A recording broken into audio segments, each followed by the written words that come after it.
Start. यता चाहिँ मकैबारी अनि यो चाहिँ सबै अङ्गुर खेती हो। अनि त्यो ठुल्ठुलो बोट देखिरहेको छ त्यो चाहिँ जुन ओखरको खेती होइन।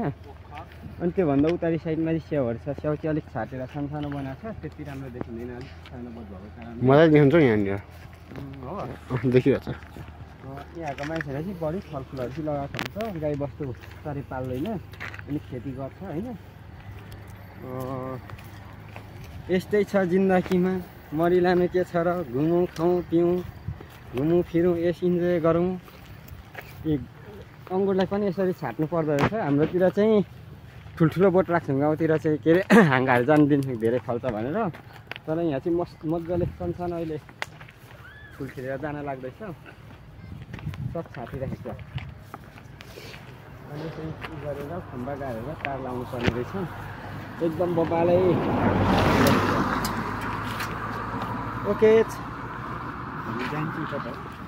यता चिहाल्छ। अनि एकदमै यहाँ भनेर चाहिँ एकदम जतिकै विकट ठाउँमा चाहिँ घर बनाए पनि जति एकदम मजाले पुगेको हुन्छ। यहाँको सरकारले जस्तो सुविधा चाहिँ एकदम राम्रो दिएको हुन्छ होइन।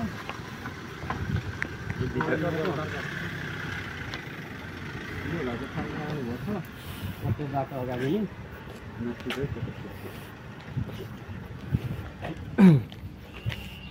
यो पनि फलफुलै के रहेछ चाहिँ नजिक छ। यहाँ देखा भयो यहाँ पर्खाल लागेको छ। यहाँ पर्खाल यताको घर छ होइन। एकदम विकास चाहिँ एकदमै भएको ठाउँ हो यो। गुलाबको फुलहरू फेरि यस्तो मजाले फुल्दो रहेछ। पछि यहाँ क्यामेरामा हेर्नु पर्यो नि त। के अरे एउटा पनि पात हुँदैन है, जङ्गल सबै सिक्रा हुन्छ, हिउँहरू पर्छ। अनि हिउँ परिसकेपछि चाहिँ पातहरू आउने, रुखको चाहिँ फुलहरू अनेक थरी फुल्नु थाल्ने, फलफुलहरू फुल्नु थाल्ने होइन। अहिले चाहिँ सिजन फुलिसक्यो भनौँ न, सबै जङ्गल भइसक्यो, हरियो भइसक्यो।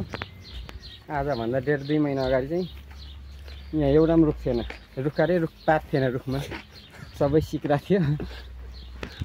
अहिले एकदम बबाल हरियाली भएको छ। सबै यो फलफुल हो। यो पनि फलफुल होला है।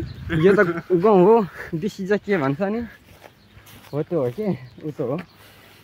गाउँलाई के भन्छ इङ्ग्लिसमा? वेट हजुर वेट भन्छ। रोहित होइन, वेट मात्र हो। हजुर हजुर रोहित है।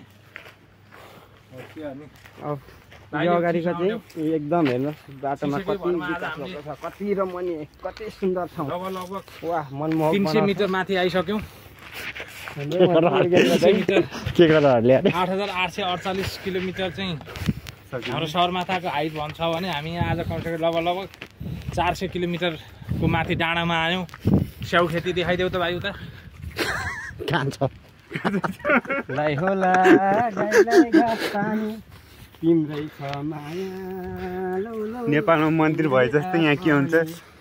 तिम्रै आँखनी तिम्रै छ माया लौ लौ, तिम्रै आस पनि। चर्च हामी सबैले मान्ने भगवान् एउटै, यता कि यता तर आस्था मात्र फरक हो। हामीले सबैलाई मान्नुपर्छ। जय होस् है।